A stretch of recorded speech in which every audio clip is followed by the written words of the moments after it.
नमस्कार, राम राम सा धोरा क्लासेस पर आप सभी का पुनः स्वागत है। दोस्तों, किसी भी एग्जाम को क्रैक करने के लिए सही रणनीति होना जरूरी है। इस वीडियो सेशन में मैं आपको एक ऐसी प्रिपरेशन स्ट्रेटजी के बारे में बताऊंगा जिससे आप किसी भी एग्जाम को क्रैक कर सकते हो। मैं एग्जाम्पल के लिए वनरक्षक वनपाल की परीक्षा की तैयारी के लिए यहाँ पर आपको स्ट्रेटजी बताने वाला हूँ, लेकिन आप किसी अन्य एग्जाम की तैयारी कर रहे हैं तो भी आपके लिए ये वीडियो बहुत ही ज्यादा इंपॉर्टेंट होने वाला है। दोस्तों, तैयारी सब करते हैं लेकिन सिलेक्शन कुछ एक का ही हो पाता है।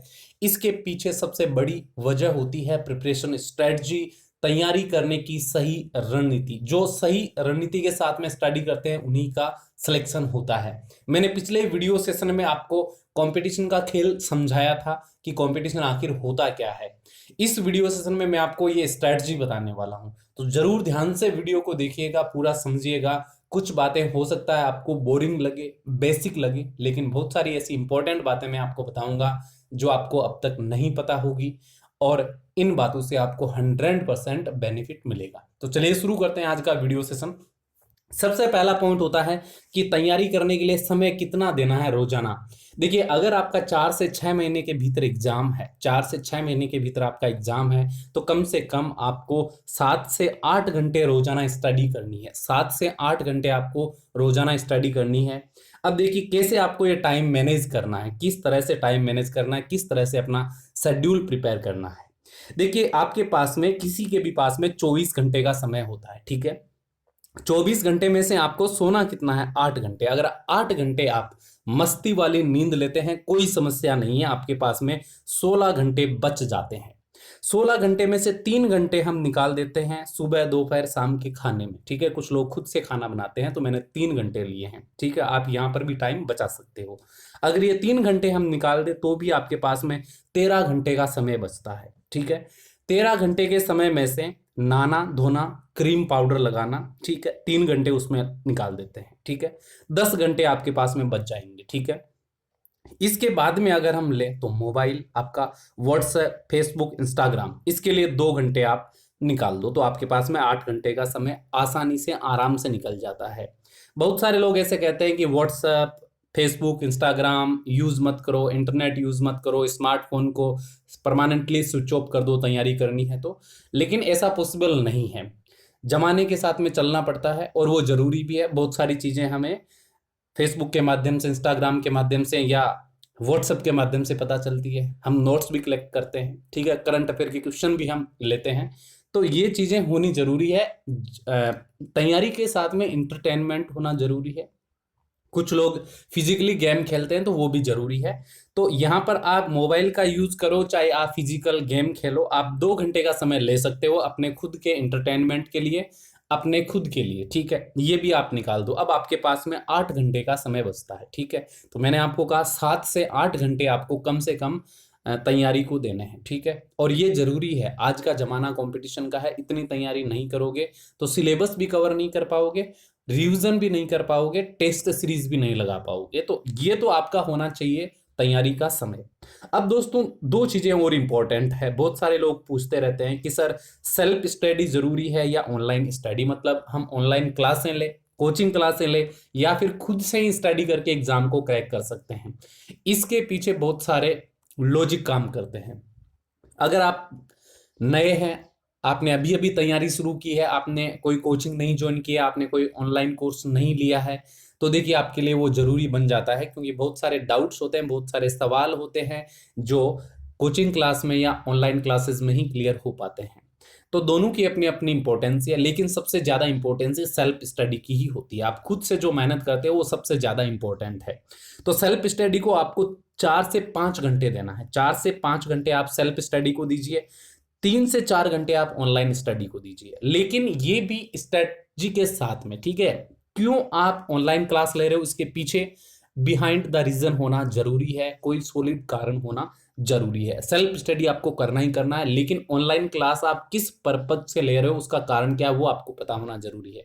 ऐसे नहीं कि आप यूं ही बस क्लास ले रहे हो, ठीक है, आपने टॉपिक पहले भी पढ़ा हुआ है, फिर आप पढ़ रहे हो, बार बार उसके रटा लगा रहे हो, तो उससे कोई सेंस नहीं निकलने वाला है। अब आगे आपको क्या समझना है, नेक्स्ट है आपका इंपॉर्टेंट सिलेबस। सिलेबस को आपको अच्छे से समझना है। देखिए मैं आपको बताऊंगा कि ऑनलाइन क्लास आपको कब लेनी है, ठीक है। अब यहां पर देखिए आपको क्या बनाना है, आपको एक ऐसा चार्ट बनाना है जिसमें आपका कंप्लीट सिलेबस हो, ठीक है। जैसे मैं बात करूं वनरक्षक वनपाल की, तो राजस्थान का भूगोल, राजस्थान का इतिहास, राजस्थान की कला संस्कृति, राजस्थान की राज व्यवस्था, दैनिक विज्ञान, गणित और भारत का सामान्य ज्ञान आपके सिलेबस के अंदर रहने वाला है, ठीक है। मैंने टॉपिक वाइज भी आपको डिटेल से बताया है जो कि सफिशियंट है, ठीक है। अब दोस्तों यहां पर मैंने 95% सिलेबस आपको एग्जैक्टली बता दिया है, 5% ऊपर नीचे हो सकता है, वो मैंने आपको पिछले वीडियो में भी बताया था, ठीक है। यहां से आप अपना सिलेबस बना सकते हो, कोई इश्यू वाली बात नहीं है। आपको एक चार्ट बनाना है जिसमें आपको डिटेल से सिलेबस को अच्छे से लिख लेना है, ठीक है। अब उसमें आपको क्या करना है, जो टॉपिक्स आपने अब तक तैयार नहीं किए हैं, जो टॉपिक्स आपके बहुत ज्यादा वीक है, जो टॉपिक्स आप अब तक नहीं समझ पाए हो, उन टॉपिक्स को आप चिन्हित कर लो, उनके मार्क कर लो आप, ठीक है। उनको चिन्हित करके सबसे ज्यादा फोकस उन्हीं पर करो, ठीक है। क्योंकि बाकी टॉपिक्स आपने अच्छे से तैयार किए हैं, ठीक है, आपने पढ़ रखे हैं, तो उन्हीं को बार बार दोहराने की आवश्यकता नहीं है। आप अपने वीक पॉइंट पे फोकस करो, ठीक है। जो आपका कमजोर पार्ट है उस पे आपको सबसे ज्यादा ध्यान देना है। तो यहां पर जो सिलेबस आप लिखोगे चार्ट में, उसमें आप जरूर चिन्हित कर लेना कि मुझे कौन से टॉपिक्स बिल्कुल ही नहीं आ रहे या मेरे बहुत ज्यादा वीक है, आपको उन पे काम करना है। जब आप उन पे काम करोगे तो आपको किसी ना किसी की हेल्प की आवश्यकता पड़ेगी, तो आप वहां पर कोचिंग की हेल्प ले सकते हो, वहां पर आप ऑनलाइन लेक्चर की, ऑनलाइन क्लास की हेल्प ले सकते हो। तो वहां पर जरूरी बन जाता है ऑनलाइन क्लास या कोचिंग।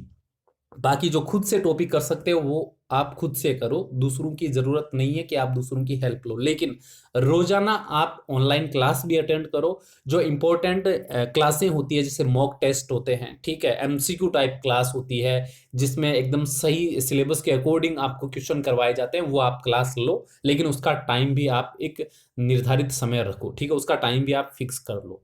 इस तरह से आपको क्या करना है, सिलेबस को कवर करना। मैं आपको बता दूं, अगर आप एक महीने तक, ओनली एक महीने तक इस तरह से आप स्टडी कर लोगे ना, आपको खुद में लगने लग जाएगा कि हाँ आपने बहुत कुछ अचीव किया है। आपका जो कॉन्फिडेंस लेवल है वो भी 100% अप होगा, और जो डर होता है एग्जाम क्रैक करने का वो भी निकल जाएगा, बर्डन भी निकल जाएगा, आपको चीजें आसान लगने लग जाएगी, आपको एकदम क्लियर रास्ता नजर आने लग जाएगा एग्जाम को क्रैक करने का। जब आप वीक पॉइंट्स को स्ट्रॉन्ग कर लेते हो तो डेफिनेटली आप एग्जाम को क्रैक कर लोगे, उसमें कोई डाउट नहीं है। तो आपको ठीक इसी तरह से अपनी प्लानिंग करनी है, अपनी रणनीति को निर्धारित करना है।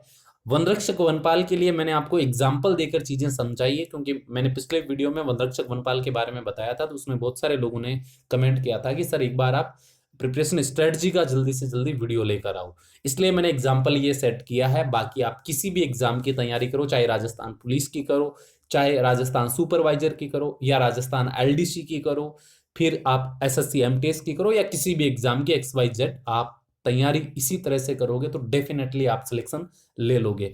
अब भी आपका कोई सवाल बचा है तो आप जरूर कमेंट कीजिएगा। दोहरा क्लासेस पर आप नए हो तो जरूर सब्सक्राइब कीजिएगा चैनल को। सब्सक्राइब करने के बाद में आपको बेल आइकन को प्रेस करके ऑल पे क्लिक करना है, ताकि आपको नोटिफिकेशन मिल जाए। एक और इंपॉर्टेंट बात, पिछले वीडियो में मैंने आपको हमारी जो योर एग्जाम हेल्पर की ई बुक है साइंस की, जिसमें 6 to 10th क्लास के इंपॉर्टेंट एमसीक्यूज कवर किए गए हैं, वो बुक लेने के लिए काफी लोगों ने बोला कि सर आपने लिंक नहीं दिया है। तो इस वीडियो के कमेंट बॉक्स में मैं आपको लिंक दे दूंगा, डिस्क्रिप्शन बॉक्स में मैं आपको लिंक दे दूंगा।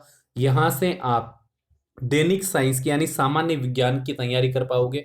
आपको जो 10th स्टैंडर्ड के एमसीक्यूज होते हैं साइंस के, वो सारे मिल जाएंगे कलेक्टिव, और आसानी से आप उनको निकाल सकते हो। उसका लिंक आपको मिल जाएगा, वहां से आप डाउनलोड कर लेना। बाकी दोस्तों मिलते हैं नेक्स्ट वीडियो में, तब तक के लिए सभी को जय हिंद, राम राम सा। लगे रहिए, मेहनत करते रहिए, सफलता जरूर मिलेगी। थैंक यू, धन्यवाद।